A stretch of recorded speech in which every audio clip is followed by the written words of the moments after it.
ਸਤਿਕਾਰਯੋਗ ਭਾਈ ਸਾਹਿਬ ਜੀ ਸਾਨੂੰ ਸ਼ਬਦ ਸਰਵਨ ਕਰਵਾ ਰਹੇ ਸਨ। ਮੇਰਾ ਸਤਿਗੁਰ ਪਿਆਰਾ ਕਿਤ ਬਿਦ ਮਿਲੈ, ਹਾਂ ਖਿਨ ਖਿਨ ਕਰੀ ਨਮਸਕਾਰ, ਮੇਰਾ ਗੁਰ ਪੂਰਾ ਕਿਉਂ ਮਿਲੈ। ਇਹ ਜੀ ਇੱਕ ਸਵਾਲ ਹੈ। ਗੁਰੂ ਮਹਾਰਾਜ ਜੀ ਸਵਾਲ ਖੜਾ ਕਰਦੇ ਨੇ ਕਿ ਮੇਰਾ ਪਿਆਰਾ ਸਤਿਗੁਰੂ ਉਹ ਮੈਨੂੰ ਕਿਵੇਂ ਮਿਲ ਪਵੇ, ਅਤੇ ਜਿਹੜਾ ਵੀ ਵਿਅਕਤੀ ਮੈਨੂੰ ਮੇਰਾ ਪੂਰਾ ਸਤਿਗੁਰੂ ਮਿਲਾ ਦੇਵੇ, ਮੈਂ ਉਸ ਨੂੰ ਪਲ ਪਲ ਛਿਨ ਛਿਨ ਨਮਸਕਾਰ ਕਰਾਂ।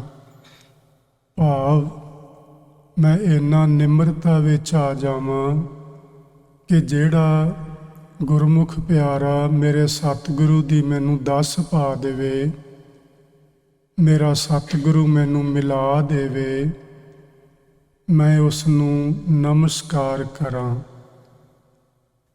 ਇਸੇ ਹੀ ਸ਼ਬਦ ਵਿੱਚ ਫਿਰ ਸਤਿਗੁਰੂ ਜੀ ਨੇ ਜਵਾਬ ਦਿੱਤਾ ਵੀ ਪਿਆਰਾ ਸਤਿਗੁਰੂ ਕਿਵੇਂ ਮਿਲਦਾ ਹੈ, ਕਿਹੜਾ ਤਰੀਕਾ ਹੈ ਮਿਲਣ ਦਾ।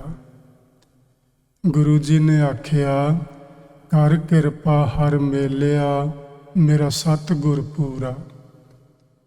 ਜੀ ਹੋਰ ਕੋਈ ਤਰੀਕਾ ਨਹੀਂ ਗੁਰੂ ਨੂੰ ਮਿਲਣ ਦਾ, ਇੱਕੋ ਇੱਕ ਤਰੀਕਾ ਏ ਵਾਹਿਗੁਰੂ ਦੀ ਕਿਰਪਾ। ਸੋ ਵਾਹਿਗੁਰੂ ਜੀ ਦੀ ਕਿਰਪਾ ਵਾਸਤੇ ਸਾਨੂੰ ਕੁਝ ਕਰਨਾ ਚਾਹੀਦਾ ਹੈ, ਤੇ ਕਰਨਾ ਸਿਰਫ ਉਹ ਕੁਝ ਹੈ ਜੋ ਵਾਹਿਗੁਰੂ ਜੀ ਨੂੰ ਚੰਗਾ ਲੱਗਦਾ ਹੋਵੇ। ਚੰਗੇ ਕਰਮ ਕਰਨੇ, ਭਲਿਆਂ ਪੁਰਸ਼ਾਂ ਦੀ ਸੰਗਤ ਵਿੱਚ ਬੈਠਣਾ, ਗੁਰਬਾਣੀ ਦਾ ਪਾਠ ਕਰਨਾ, ਨਾਮ ਦਾ ਜਪ ਅਭਿਆਸ ਕਰਨਾ, ਤੇ ਪਰਮਾਤਮਾ ਅੱਗੇ ਅਰਦਾਸ ਕਰਨੀ ਕਿ ਹੇ ਵਾਹਿਗੁਰੂ ਜੀ ਮੇਰੇ ਤੇ ਦਇਆ ਕਰੋ, ਮੈਨੂੰ ਮੇਰਾ ਪੂਰਾ ਸਤਿਗੁਰੂ ਮਿਲਾਓ, ਜਿਸ ਤੋਂ ਸਿੱਖਿਆ ਪਾ ਕੇ ਮੇਰਾ ਜੀਵਨ ਚੰਗਾ ਬਣ ਸਕੇ, ਮੈਂ ਤੁਹਾਡੇ ਸ਼ਬਦ ਨਾਲ ਹਮੇਸ਼ਾ ਜੁੜਿਆ ਰਹਿ ਸਕਾਂ, ਮੇਰੇ ਜੀਵਨ ਵਿੱਚੋਂ ਵਿਕਾਰ ਪਾਸੇ ਹਟ ਜਾਣ, ਮੇਰੀ ਜ਼ਿੰਦਗੀ ਦਾ ਰਸਤਾ ਸਾਫ਼ ਸੁਥਰਾ ਹੋ ਜਾਏ। ਜਦੋਂ ਆਪਾਂ ਇਸ ਤਰ੍ਹਾਂ ਵਾਹਿਗੁਰੂ ਜੀ ਦੇ ਅੱਗੇ ਅਰਦਾਸ ਕਰਾਂਗੇ, ਵਾਹਿਗੁਰੂ ਕਿਰਪਾ ਕਰਕੇ ਸਾਨੂੰ ਸਾਡੇ ਸ਼ਬਦ ਗੁਰੂ ਨਾਲ ਮਿਲਾ ਦੇਣਗੇ। ਭਾਵੇਂ ਅਸੀਂ ਹਮੇਸ਼ਾ ਸਤਿਗੁਰੂ ਜੀ ਦੀ ਸ਼ਰਨ ਵਿੱਚ ਆਉਂਦੇ ਹਾਂ, ਮੱਥਾ ਟੇਕਦੇ ਹਾਂ, ਆਪਣਾ ਪਿਆਰ ਸਤਿਗੁਰੂ ਜੀ ਦੇ ਅੱਗੇ ਰੱਖਦੇ ਹਾਂ, ਪਰ ਸੱਚਾਈ ਇਹ ਹੈ ਕਿ ਜਿੰਨਾ ਚਿਰ ਅਸੀਂ ਸ਼ਬਦ ਵਿਚਾਰ ਵਿੱਚ ਨਹੀਂ ਜੁੜਦੇ, ਉਹਨਾਂ ਚਿਰ ਸ਼ਬਦ ਨਾਲ ਜੁੜਨਾ ਅਤੀ ਮੁਸ਼ਕਿਲ ਹੈ, ਗੁਰੂ ਨਾਲ ਜੁੜਨਾ ਅਤੀ ਮੁਸ਼ਕਿਲ ਹੈ। ਸੋ ਆਪਾਂ ਕੋਸ਼ਿਸ਼ ਕਰਿਆ ਕਰੀਏ। ਜ਼ਰੂਰੀ ਨਹੀਂ ਕਿ ਗੁਰਦੁਆਰੇ ਆ ਕੇ ਹੀ ਕਿਤੇ ਘਰ ਬੈਠੇ ਹੋਈਏ, ਕੰਮ ਤੇ ਥੋੜਾ ਸਮਾਂ ਵਿਹਲਾ ਮਿਲ ਜਾਏ। ਤੇ ਅੱਜ ਕੱਲ੍ਹ ਆਪਣੇ ਕੋਲ ਨਾ ਸਾਰੇ ਹੀ ਸਾਧਨ ਨੇ, ਫੋਨ ਖੋਲ ਲਈਏ, ਕੰਪਿਊਟਰ ਖੋਲ ਲਈਏ, ਕੋਈ ਸ਼ਬਦ ਰੈਂਡਮਲੀ ਕੋਈ ਕੱਢ ਲਈਏ, ਕੋਈ ਚੁਣ ਲਈਏ, ਤੇ ਉਹਦੇ ਤੇ ਵਿਚਾਰ ਕਰੀਏ, ਉਹਦੇ ਅਰਥ ਪੜ੍ਹੀਏ, ਉਹਦੇ ਭਾਵ ਅਰਥ ਪੜ੍ਹੀਏ। ਇਸ ਤਰ੍ਹਾਂ ਕਰਨ ਨਾਲ ਸਹਿਜੇ ਸਹਿਜੇ ਅਸੀਂ ਪੂਰੇ ਗੁਰੂ ਨੂੰ ਮਿਲਣ ਦਾ ਸਾਡਾ ਸੁਭਾਅ ਬਣ ਜਾਏਗਾ, ਤੇ ਇੱਕ ਦਿਨ ਆਏਗਾ ਆਪਾਂ ਜ਼ਰੂਰ ਮਿਲ ਪਵਾਂਗੇ। ਗੁਰਮਤਿ ਦੇ ਅੰਦਰ ਗੁਰੂ ਨੂੰ ਮਿਲਣਾ ਕੀ ਹੈ? ਸ਼ਬਦ ਵਿੱਚ ਲੀਨ ਹੋਣਾ, ਹੋਰ ਕੋਈ ਤਰੀਕਾ ਨਹੀਂ ਹੈ। ਕਿਉਂਕਿ ਹੁਣ ਸਾਡਾ ਗੁਰੂ ਸਰੀਰ ਕਰਕੇ ਕੋਈ ਗੁਰੂ ਨਹੀਂ, ਹੁਣ ਸਾਡਾ ਗੁਰੂ ਸ਼ਬਦ ਹੈ। ਤੇ ਸ਼ਬਦ ਨੂੰ ਕਿਵੇਂ ਮਿਲਿਆ ਜਾ ਸਕਦਾ ਹੈ ਕਿ ਪੋਥੀ ਹੱਥ ਵਿੱਚ ਫੜ ਲਈਏ ਤੇ ਸ਼ਬਦ ਮਿਲ ਪਏਗਾ? ਇਸ ਤਰ੍ਹਾਂ ਨਹੀਂ, ਸਗੋਂ ਉਸ ਸ਼ਬਦ ਦੇ ਵਿੱਚ ਆਪਣੀ ਸੁਰਤ ਨੂੰ ਜੋੜਨਾ ਹੈ। ਸ਼ਬਦ ਗੁਰੂ, ਸੁਰਤ ਧੁਨ ਚੇਲਾ। ਉਸ ਸ਼ਬਦ ਵਿੱਚ ਆਪਣੀ ਸੁਰਤ ਨੂੰ ਜੋੜਨਾ, ਉਹਦਾ ਅਭਿਆਸ ਕਰਨਾ, ਇਸ ਤਰ੍ਹਾਂ ਕਰਨ ਨਾਲ ਸਾਨੂੰ ਸ਼ਬਦ ਵਿੱਚ ਲੀਨਤਾ ਨਸੀਬ ਹੋਏਗੀ, ਤੇ ਜਿਹੜਾ ਸ਼ਬਦ ਵਿੱਚ ਮਨੁੱਖ ਲੀਨ ਹੋ ਗਿਆ, ਸਮਝੋ ਵਾਹਿਗੁਰੂ ਜੀ ਨੇ ਕਿਰਪਾ ਕਰ ਦਿੱਤੀ, ਉਹਨੂੰ ਪੂਰਾ ਪਿਆਰਾ ਸਤਿਗੁਰੂ ਮਿਲ ਪਿਆ। ਆਓ ਅੱਜ ਦੀ ਵਿਚਾਰ ਆਪਾਂ ਸ਼ੁਰੂ ਕਰਦੇ ਹਾਂ। ਧੰਨ ਗੁਰੂ ਨਾਨਕ ਦੇਵ ਮਹਾਰਾਜ ਜੀ ਉਹ ਸੁਲਤਾਨਪੁਰ ਪਹੁੰਚ ਚੁੱਕੇ ਹਨ। ਉਹਨਾਂ ਦੀ ਪਹਿਲੀ ਉਦਾਸੀ ਸੰਪੂਰਨ ਹੋ ਗਈ ਹੈ। ਉਹਨਾਂ ਨੇ ਪਹਿਲੀ ਉਦਾਸੀ ਆਰੰਭ ਕੀਤੀ ਸੀ 1507 ਈਸਵੀ ਵਿੱਚ, ਜਦੋਂ ਉਹਨਾਂ ਦੀ ਉਮਰ ਤਕਰੀਬਨ 38 ਸਾਲਾਂ ਦੀ ਸੀ। 1515 ਈਸਵੀ ਨੂੰ ਉਹ ਮੁੜ ਕੇ ਸੁਲਤਾਨਪੁਰ ਪਹੁੰਚ ਗਏ ਸਨ। ਉਦੋਂ ਉਹਨਾਂ ਦੀ ਉਮਰ ਤਕਰੀਬਨ 47 ਸਾਲਾਂ ਦੀ ਸੀ। ਇਸ ਤਰ੍ਹਾਂ ਉਹਨਾਂ ਨੇ ਲਗਭਗ 8-8.5 ਸਾਲ ਲਗਾ ਕੇ ਇਹ ਪੂਰਾ ਦੂਰ ਤੱਕ ਪੂਰਬ ਦਾ ਜਿਹੜਾ ਦੌਰਾ ਹੈ ਉਹ ਕੀਤਾ ਸੀ। ਇਸ ਦੌਰੇ ਵਿੱਚ ਉਹਨਾਂ ਨੇ ਜੋ ਕੰਮ ਕੀਤਾ, ਇੱਕ ਤਾਂ ਉਹ ਲੋਕ ਜਿਨ੍ਹਾਂ ਨੂੰ ਬ੍ਰਾਹਮਣ ਨੇ ਕਹਿ ਲਈਏ ਜਾਂ ਉਹਨਾਂ ਦੀ ਸਿਮਰਤੀ ਨੇ ਕਹਿ ਲਈਏ, ਕੁਝ ਮਨੁੱਖਤਾ ਦਾ ਹਿੱਸਾ ਜਿਸ ਨੂੰ ਉਹ ਸ਼ੂਦਰ ਆਖਦੇ ਸਨ, ਉਹ ਇੱਕ ਮਨੁੱਖ ਦੇ ਅੰਗ ਨੂੰ ਹੀ ਮਾਨੋ ਉਹਨਾਂ ਨੇ ਤੋੜ ਕੇ ਦੁਰਕਾਰ ਕੇ ਪਰੇ ਕਰ ਦਿੱਤਾ ਹੋਇਆ ਸੀ। ਗੁਰੂ ਸਾਹਿਬ ਨੇ ਉਹਨਾਂ ਬ੍ਰਾਹਮਣਾਂ ਨੂੰ ਵੀ ਆਖਿਆ ਕਿ ਤੁਸੀਂ ਇਹਨਾਂ ਨਾਲ ਇਸ ਤਰ੍ਹਾਂ ਵਿਤਕਰਾ ਨਾ ਕਰੋ। ਤੇ ਜਿਹੜੇ ਵਿਤਕਰੇ ਦਾ ਸ਼ਿਕਾਰ ਹੋ ਰਹੇ ਲੋਕ ਸਨ, ਉਹਨਾਂ ਨੂੰ ਵੀ ਇਹ ਗੱਲ ਸਮਝਾਈ ਸੀ ਕਿ ਤੁਸੀਂ ਭਾਈ ਥੋੜ੍ਹਾ ਜਿਹਾ ਆਪਣੇ ਆਪ ਨੂੰ ਉੱਚਾ ਉਠਾਓ। ਤੁਸੀਂ ਕਿਸੇ ਗੱਲੋਂ ਕੋਈ ਫਰਕ ਨਹੀਂ, ਸਿਰਫ ਤੁਹਾਡੇ ਕਰਮ ਕਰਕੇ ਇਹ ਲੋਕ ਤੁਹਾਨੂੰ ਇਸ ਤਰ੍ਹਾਂ ਸ਼ੂਦਰ ਆਖ ਕੇ ਲਾਗੇ ਨਹੀਂ ਬੈਠਣ ਦਿੰਦੇ। ਤੁਸੀਂ ਵੀ ਥੋੜ੍ਹਾ ਉੱਚੇ ਉੱਠੋ। ਉਹਨਾਂ ਨੂੰ ਆਖਿਆ ਤੁਸੀਂ ਥੋੜ੍ਹਾ ਨੀਵੇਂ ਹੋਵੋ ਤੇ ਅਸੀਂ ਮਿਲ ਕੇ ਇੱਕ ਸਮਾਜ ਦੀ, ਇੱਕ ਚੰਗੇ ਸਮਾਜ ਦੀ ਸਿਰਜਣਾ ਕਰੀਏ, ਜਿਹਦੇ ਵਿੱਚ ਕੋਈ ਊਚ ਨਾ ਹੋਵੇ ਤੇ ਕੋਈ ਨੀਚ ਨਾ ਹੋਵੇ। ਅਸੀਂ ਸਾਰੇ ਇੱਕ ਪਰਮਾਤਮਾ ਦੀ ਔਲਾਦ ਆਪਣੇ ਆਪ ਨੂੰ ਮੰਨ ਕੇ ਆਪਣੇ ਜੀਵਨ ਨੂੰ ਚੰਗੀ ਤਰ੍ਹਾਂ ਜੀਵੀਏ।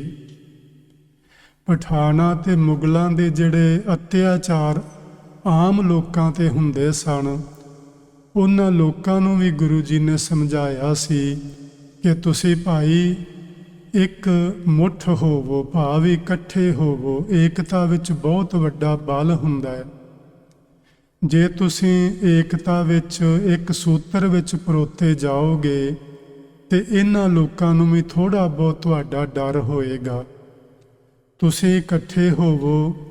ਉਹਨਾਂ ਲੋਕਾਂ ਨੂੰ ਵੀ ਸਮਝਾਇਆ ਵੀ ਤੁਸੀਂ ਬੇਸ਼ੱਕ ਇਹਨਾਂ ਲੋਕਾਂ ਦੇ ਉੱਤੇ ਹੁਕਮ ਹਾਸਲ ਕਰਦੇ ਹੋ, ਤੁਸੀਂ ਇਲਾਕਿਆਂ ਦੇ ਹਾਕਮ ਹੋ, ਲੇਕਿਨ ਤੁਹਾਨੂੰ ਪਰਜਾ ਦੇ ਨਾਲ ਇਸ ਤਰ੍ਹਾਂ ਦਾ ਦੁਰਵਿਵਹਾਰ ਨਹੀਂ ਕਰਨਾ ਚਾਹੀਦਾ। ਕੁਝ ਲੋਕ ਸਨ ਜਿਹੜੇ ਅਧਿਆਤਮ ਮਾਰਗ ਤੇ ਤੁਰੇ ਹੋਏ ਸਨ, ਲੇਕਿਨ ਕਿਤੇ ਨਾ ਕਿਤੇ ਅਟਕਾ ਬਣ ਚੁੱਕਾ ਸੀ ਜ਼ਿੰਦਗੀ ਦੇ ਅੰਦਰ। ਉਹਨਾਂ ਅਟਕਾਵਾਂ ਨੂੰ ਉਹਨਾਂ ਨੇ ਤੋੜਿਆ, ਉਹਨਾਂ ਨੂੰ ਅੱਗੇ ਤੁਰਨ ਲਈ ਪ੍ਰੇਰਨਾ ਕੀਤੀ। ਉਹਦੇ ਲਈ ਮੈਂ ਆਪਣੇ ਜਿੰਨੇ ਆਪਾਂ ਭੈਣ ਭਰਾ ਇਕੱਠੇ ਹੁੰਦੇ ਆ ਜਾਂ ਸਾਡਾ ਸਿੱਖ ਸਮਾਜ ਏ, ਮੈਂ ਉਹਨਾਂ ਨੂੰ ਇਹ ਬਚਨ ਗੁਰੂ ਨਾਨਕ ਸਾਹਿਬ ਜੀ ਦੇ ਇਸ ਉਦਾਸੀ ਵਿੱਚੋਂ ਜੋ ਸਿੱਖਿਆ ਲੱਭੀ, ਉਹਦੇ ਆਧਾਰ ਤੇ ਕਹਿਣਾ ਚਾਹੁੰਦਾ ਕਿ ਆਪਾਂ ਵੀ ਕਿਤੇ ਨਾ ਕਿਤੇ ਅਟਕ ਗਏ ਆ। ਕੋਈ ਬੰਦਾ ਸਿਰਫ ਇਸ ਗੱਲ ਤੇ ਅਟਕ ਗਿਆ ਕਿ ਮੈਂ ਐਤਵਾਰ ਹੀ ਗੁਰਦੁਆਰੇ ਮੱਥਾ ਟੇਕਣ ਜਾਣਾ ਹੈ ਤੇ ਮੇਰੀ ਜ਼ਿੰਦਗੀ ਦਾ ਇਹੋ ਹੀ ਮਨੋਰਥ ਹੈ, ਮੇਰੇ ਲਈ ਇੰਨਾ ਹੀ ਬਹੁਤ ਹੈ। ਕੋਈ ਇੱਥੇ ਰੁਕ ਗਿਆ ਹੈ ਕਿ ਮੈਂ ਸਵੇਰੇ ਸਿਰਫ ਜਪਜੀ ਸਾਹਿਬ ਹੀ ਪੜ੍ਹਨਾ ਹੈ, ਬਸ ਮੇਰੇ ਲਈ ਇੰਨਾ ਹੀ ਬਹੁਤ ਹੈ। ਕੋਈ ਮਨੁੱਖ ਇੱਥੇ ਕਰਕੇ ਰੁਕ ਗਿਆ ਹੈ ਕਿ ਮੈਂ 10 ਮਿੰਟ ਵਾਹਿਗੁਰੂ ਦਾ ਸਿਮਰਨ ਕਰਨਾ ਹੈ, ਉਹ ਇੱਥੇ ਹੀ ਰੁਕ ਗਿਆ। ਜੀ ਇਹ ਸਭ ਕੁਝ ਬਹੁਤ ਨਹੀਂ ਹੈ ਇਹ ਚੰਗਾ ਮਾੜਾ ਨਹੀਂ, ਪਰ ਇਹ ਕਾਫੀ ਨਹੀਂ। ਸਾਨੂੰ ਅੱਗੇ ਵਧਣਾ ਚਾਹੀਦਾ। ਇਹੋ ਹੀ ਅਟਕਾਵਾਂ ਸਨ ਜਿਹੜੀਆਂ ਗੁਰੂ ਨਾਨਕ ਸਾਹਿਬ ਨੇ ਅਧਿਆਤਮਿਕ ਮਾਰਗ ਤੇ ਪਾਂਧੀਆਂ ਦੀਆਂ ਦੂਰ ਕੀਤੀਆਂ ਸਨ ਕਿ ਤੁਸੀਂ ਕਿਤੇ ਰੁਕਣਾ ਨਹੀਂ, ਸਗੋਂ ਹਰ ਵਕਤ ਪ੍ਰਭੂ ਦੀ ਯਾਦ ਵਿੱਚ ਜੁੜਨਾ, ਹਰ ਵਕਤ ਉਹਨੂੰ ਸਿਮਰਦੇ ਰਹਿਣਾ। ਗੁਰੂ ਸਾਹਿਬ ਦੀ ਉਮਰ ਹੁਣ 47 ਸਾਲਾਂ ਦੀ ਹੋ ਗਈ ਏ ਜਦੋਂ ਵਾਪਸ ਸੁਲਤਾਨਪੁਰ ਆ ਗਏ ਨੇ। ਆਪਾਂ ਪਿਛਲੀ ਕਥਾ ਵਿੱਚ ਸਮਝ ਲਿਆ ਸੀ, ਕੁਝ ਦਿਨ ਇੱਥੇ ਠਹਿਰੇ। ਉਹਨਾਂ ਦਾ ਪਰਿਵਾਰ, ਮਾਤਾ ਸੁਲੱਖਣੀ ਜੀ ਆਪਣੇ ਦੋਨੋਂ ਬੱਚਿਆਂ ਨੂੰ ਨਾਲ ਲੈ ਕੇ ਉਹ ਆਪਣੇ ਪੇਕੇ ਪਿੰਡ ਪੱਖੋ ਕੇ ਰੰਧਾਵੇ ਚਲੇ ਗਏ ਸਨ। ਹੁਣ ਗੁਰੂ ਜੀ ਨੇ ਸੁਲਤਾਨਪੁਰੋਂ ਤਲਵੰਡੀ ਨੂੰ ਜਾਣਾ ਹੈ ਤੇ ਲਾਹੌਰ ਰਸਤੇ ਵਿੱਚ ਪੈਂਦਾ ਹੈ। ਤੇ ਆਪਾਂ ਨੂੰ ਪਤਾ ਹੈ ਕਿ ਲਾਹੌਰ ਗੁਰੂ ਜੀ ਪਹਿਲਾਂ ਵੀ ਗਏ ਸਨ ਤੇ ਲਾਹੌਰ ਦਾ ਇੱਕ ਭਾਈ ਮਨਸੁਖ ਕਰਕੇ ਉਹ ਗੁਰੂ ਦਾ ਸਿੱਖ ਬਣ ਗਿਆ ਸੀ। ਗੁਰੂ ਨਾਨਕ ਦੇਵ ਸਾਹਿਬ ਜੀ ਜਦੋਂ ਸੁਲਤਾਨਪੁਰ ਦੇ ਅੰਦਰ ਮੋਦੀਖਾਨਾ ਚਲਾ ਰਹੇ ਸਨ, ਭਾਈ ਮਰਦਾਨਾ ਜੀ ਦੀ ਸੰਗਤ ਕਰਕੇ ਭਾਈ ਮਨਸੁਖ ਗੁਰੂ ਨਾਨਕ ਸਾਹਿਬ ਦੇ ਦਰਸ਼ਨਾਂ ਲਈ ਆਇਆ ਸੀ। ਕੁਝ ਦਿਨ ਠਹਿਰਿਆ ਸੀ ਤੇ ਸੱਚਮੁੱਚ ਉਹ ਗੁਰੂ ਨਾਨਕ ਦਾ ਹੋ ਗਿਆ ਸੀ। ਉਹਨੂੰ ਪਿਆਰਾ ਸਤਿਗੁਰੂ ਮਿਲ ਪਿਆ ਸੀ। ਗੁਰੂ ਨਾਨਕ ਸਾਹਿਬ ਤੋਂ ਚੰਗੀ ਸਿੱਖਿਆ ਲੈ ਕੇ ਕਿ ਕਿਵੇਂ ਮਨੁੱਖ ਗ੍ਰਸਥ ਵਿੱਚ ਰਹਿੰਦਾ, ਧਰਮ ਦੀ ਕਿਰਤ ਕਰਦਾ ਹੋਇਆ, ਬੱਚਿਆਂ ਦੀ, ਪਰਿਵਾਰ ਦੀ ਸੇਵਾ ਕਰਦਾ ਹੋਇਆ ਉਹ ਰੱਬ ਨਾਲ ਜੁੜ ਸਕਦਾ ਹੈ। ਇਹ ਸਿੱਖਿਆ ਲੈ ਕੇ ਉਹ ਲਾਹੌਰ ਚਲਾ ਗਿਆ ਸੀ। ਉਸੇ ਹੀ ਮਨਸੁਖ ਨੇ ਆਪਣੇ ਵਪਾਰਕ ਦੌਰਿਆਂ ਦੇ ਦੌਰਾਨ ਸ਼੍ਰੀ ਲੰਕਾ ਜਾ ਕੇ ਰਾਜੇ ਸ਼ਿਵਨਾਭ ਨੂੰ ਕਰਮ ਕਾਂਡਾਂ ਤੋਂ ਹੋੜ ਕੇ ਜਾਂ ਵਰਜ ਕੇ ਗੁਰੂ ਨਾਨਕ ਦੀ ਯਾਦ ਵਿੱਚ ਜੋੜਿਆ ਸੀ। ਰਾਜਾ ਸ਼ਿਵਨਾਭ ਰਾਤ ਦਿਨ ਗੁਰੂ ਨਾਨਕ ਸਾਹਿਬ ਨੂੰ ਯਾਦ ਕਰਨ ਲੱਗ ਪਿਆ ਸੀ ਤੇ ਇੱਕ ਦਿਨ ਆਇਆ ਜਦੋਂ ਗੁਰੂ ਨਾਨਕ ਸਾਹਿਬ ਉਹਦੀ ਯਾਦ ਦੇ, ਉਹਦੇ ਸਿਮਰਨ ਦੇ ਖਿੱਚੇ ਹੋਏ ਇੰਨਾ ਲੰਮਾ ਸਫ਼ਰ ਕਰਕੇ, ਸਮੁੰਦਰ ਪਾਰ ਕਰਕੇ ਉਹਦੇ ਮਹੱਲਾਂ ਵਿੱਚ ਜਾ ਉਤਰੇ ਸਨ, ਉਹਦੇ ਬਾਗ ਵਿੱਚ ਜਾ ਉਤਰੇ ਸਨ। ਇਹ ਹੈ ਭਾਈ ਮਨਸੁਖ। ਜਦੋਂ ਹੁਣ ਸੁਲਤਾਨਪੁਰੋਂ ਸਤਿਗੁਰੂ ਜੀ ਲਾਹੌਰ ਚਲੇ ਗਏ ਤੇ ਉਹ ਰਾਵੀ ਦੇ ਕਿਨਾਰੇ ਰੁਕੇ ਸਨ। ਰਾਤ ਨੂੰ ਕਿਸੇ ਦੇ ਘਰ ਨਹੀਂ ਸਨ ਠਹਿਰੇ। ਰਾਵੀ ਦੇ ਕਿਨਾਰੇ ਅੰਮ੍ਰਿਤ ਵੇਲਾ ਹੋਇਆ। ਗੁਰੂ ਨਾਨਕ ਸਾਹਿਬ ਜੀ ਦੇ ਨਾਲ ਭਾਈ ਮਰਦਾਨਾ ਜੀ ਨੇ, ਭਾਈ ਮਰਦਾਨਾ ਜੀ ਰੋਜ਼ ਦੇ ਨਿਤਨੇਮ ਦੇ ਮੁਤਾਬਕ ਉਹਨਾਂ ਨੇ ਰਬਾਬ ਛੇੜੀ। ਗੁਰੂ ਨਾਨਕ ਸਾਹਿਬ ਨੇ ਜਿੰਨੇ ਸ਼ਬਦ ਉਚਾਰੇ ਸਨ, ਵੈਸੇ ਇਤਿਹਾਸਕਾਰ ਲਿਖਦੇ ਨੇ ਕਿ ਉਦੋਂ ਤੱਕ ਗੁਰੂ ਜੀ ਤਕਰੀਬਨ ਅੱਧੀ ਕੁ ਆਸਾ ਦੀ ਵਾਰ ਵੀ ਉਚਾਰ ਚੁੱਕੇ ਸਨ। ਆਪਾਂ ਨੂੰ ਇਹ ਪਤਾ ਹੋਣਾ ਚਾਹੀਦਾ ਕਿ ਆਸਾ ਦੀ ਵਾਰ ਗੁਰੂ ਨਾਨਕ ਸਾਹਿਬ ਦੇ ਵੇਲੇ ਕੇਵਲ ਪੌੜੀਆਂ ਦੇ ਰੂਪ ਵਿੱਚ ਸੀ। ਇਹ 24 ਪੌੜੀਆਂ ਸਨ। ਤਕਰੀਬਨ ਅੱਧੀ ਆਸਾ ਦੀ ਵਾਰ ਉਹ ਉਚਾਰ ਚੁੱਕੇ ਸਨ, ਜਿਸ ਦਾ ਉਹ ਕੀਰਤਨ ਹਰ ਰੋਜ਼ ਅੰਮ੍ਰਿਤ ਵੇਲੇ ਕਰਿਆ ਕਰਦੇ ਸਨ। ਇਸ ਰਾਵੀ ਦੇ ਕਿਨਾਰੇ ਬੈਠ ਕੇ ਗੁਰੂ ਜੀ ਅੰਮ੍ਰਿਤ ਵੇਲੇ ਕੀਰਤਨ ਕਰਦੇ ਨੇ। ਭਾਈ ਮਨਸੁਖ ਇਸੇ ਹੀ ਰਾਵੀ ਤੇ ਇਸ਼ਨਾਨ ਕਰਨ ਅੰਮ੍ਰਿਤ ਵੇਲੇ ਆਇਆ ਕਰਦੇ ਸਨ। ਜਦੋਂ ਉਹਨਾਂ ਨੇ ਆਵਾਜ਼ ਸੁਣੀ ਕਿ ਕਿਤੋਂ ਕੀਰਤਨ ਦੀ ਆਵਾਜ਼ ਆ ਰਹੀ ਏ ਤੇ ਸ਼ਬਦ ਵੀ ਉਹ ਗਾਵੇਂ ਜਾ ਰਹੇ ਨੇ ਜਿਹੜਾ ਮੇਰਾ ਪਿਆਰਾ ਸਤਿਗੁਰੂ ਗੁਰੂ ਨਾਨਕ ਗਾਇਆ ਕਰਦਾ ਸੀ। ਕਿਉਂਕਿ ਜਦੋਂ ਭਾਈ ਮਨਸੁਖ ਸੁਲਤਾਨਪੁਰ ਠਹਿਰੇ ਸਨ, ਉਦੋਂ ਗੁਰੂ ਨਾਨਕ ਸਾਹਿਬ ਵੇਈਂ ਦੇ ਕਿਨਾਰੇ ਬੈਠ ਕੇ ਕੀਰਤਨ ਕਰਿਆ ਕਰਦੇ ਸਨ। ਉੱਥੇ ਅੱਜ ਕੱਲ੍ਹ ਗੁਰਦੁਆਰਾ ਬੇਰ ਸਾਹਿਬ ਬਣਿਆ ਹੋਇਆ, ਜਿੱਥੇ ਗੁਰੂ ਨਾਨਕ ਸਾਹਿਬ ਨੇ ਇੱਕ ਬੇਰੀ ਦੀ ਕਹਿੰਦੇ ਨੇ ਦਾਤਨ ਕੀਤੀ। ਉੱਥੇ ਗੱਡੀ ਆ ਇੱਕ ਟਾਹਣੀ ਤੋੜ ਕੇ ਉੱਥੇ ਗੱਡਤੀ ਤੇ ਉਹ ਰੁੱਖ ਬਣਿਆ। ਉਹ ਬੇਰੀ ਅੱਜ ਵੀ ਖਲੋਤੀ, ਉਸ ਨੂੰ ਬੇਰ ਸਾਹਿਬ ਆਖਦੇ ਨੇ। ਉੱਥੇ ਬੈਠ ਕੇ ਭਾਈ ਮਨਸੁਖ ਗੁਰੂ ਨਾਨਕ ਸਾਹਿਬ ਦੇ ਕੋਲੋਂ ਕੀਰਤਨ ਸੁਣਦੇ ਤੇ ਸ਼ਬਦ ਨਾਲ ਆਪਣੀ ਸੁਰਤ ਨੂੰ ਜੋੜਿਆ ਕਰਦੇ ਸਨ। ਅੱਜ ਤਕਰੀਬਨ 9-10 ਸਾਲਾਂ ਬਾਅਦ ਉਹੋ ਹੀ ਆਵਾਜ਼, ਉਹੋ ਹੀ ਰਬਾਬ, ਉਹੋ ਹੀ ਗੁਰੂ ਨਾਨਕ ਸਾਹਿਬ ਦੇ ਸ਼ਬਦ ਕੰਨੀ ਪਏ। ਇਸ਼ਨਾਨ ਕਰਕੇ ਛੇਤੀ ਨਾਲ ਜਿੱਧਰੋਂ ਆਵਾਜ਼ ਆ ਰਹੀ ਸੀ ਉਸ ਪਾਸੇ ਚਲਾ ਗਿਆ। ਜਾ ਕੇ ਵੇਖਿਆ ਧੰਨ ਗੁਰੂ ਨਾਨਕ ਦਰਿਆ ਦੇ ਕਿਨਾਰੇ ਰਾਵੀ ਦੇ ਕੰਢੇ ਤੇ ਬੈਠੇ ਹੋਏ ਕੀਰਤਨ ਵਿੱਚ ਜੁੜੇ ਹੋਏ ਨੇ। ਚੁੱਪ ਕਰਕੇ ਲਾਗੇ ਬੈਠਾ। ਜਦੋਂ ਕੀਰਤਨ ਦੀ ਸਮਾਪਤੀ ਹੋਈ, ਸਤਿਗੁਰੂ ਜੀ ਨੇ ਨੇਤਰ ਖੋਲੇ, ਵੇਖਿਆ ਸਾਹਮਣੇ ਭਾਈ ਮਨਸੁਖ ਬੈਠਾ ਹੈ। ਭਾਈ ਮਨਸੁਖ ਉੱਠਿਆ, ਉਹਨੇ ਚਰਨੀ ਹੱਥ ਲਾ ਕੇ ਮੱਥਾ ਟੇਕਿਆ। ਗੁਰੂ ਨਾਨਕ ਸਾਹਿਬ ਨੇ ਉਹਨੂੰ ਆਸ਼ੀਰਵਾਦ ਦਿੱਤਾ। ਹੁਣ ਆਪਾਂ ਸਮਝ ਸਕਦੇ ਹਾਂ ਕਿ ਇਸ ਤਰ੍ਹਾਂ ਦਾ ਪਿਆਰ ਜੇ ਕਿਸੇ ਮਨੁੱਖ ਦਾ ਬਣਿਆ ਹੋਵੇ ਤੇ ਉਹ 9-10 ਸਾਲਾਂ ਬਾਅਦ ਦਰਸ਼ਨ ਹੋਏ ਹੋਣ ਤੇ ਮਨ ਦੀ ਹਾਲਤ ਕਿਹੋ ਜਿਹੀ ਹੋਵੇਗੀ। ਕਿੰਨਾ ਵਿਰਾਗ ਆਇਆ ਹੋਵੇਗਾ ਭਾਈ ਮਨਸੁਖ ਨੂੰ। ਉਸ ਵਿਰਾਗ ਦੀ ਹਾਲਤ ਵਿੱਚ ਭਾਈ ਵੀਰ ਸਿੰਘ ਲਿਖਦੇ ਨੇ ਕਿ ਭਾਈ ਮਨਸੁਖ ਕਿੰਨਾ ਚਿਰ ਬੇਹੋਸ਼ੀ ਦੀ ਹਾਲਤ ਵਿੱਚ ਚਲਾ ਗਿਆ, ਯਾਨੀ ਸੁੱਧ ਬੁੱਧ ਭੁੱਲ ਗਈ।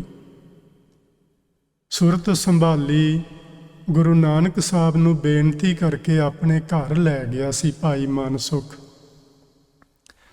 ਰਾਤ ਉੱਥੇ ਠਹਿਰੇ। ਗੁਰੂ ਸਾਹਿਬ ਨੇ ਕੀਰਤਨ ਕੀਤਾ। ਲਾਹੌਰ ਦੀ ਸੰਗਤ ਨੂੰ ਪਤਾ ਲੱਗਾ, ਬਹੁਤ ਸਾਰੀ ਸੰਗਤ ਉੱਥੇ ਗੁਰੂ ਨਾਨਕ ਸਾਹਿਬ ਦੇ ਚਰਨਾਂ ਵਿੱਚ ਜੁੜਨ ਲੱਗੀ।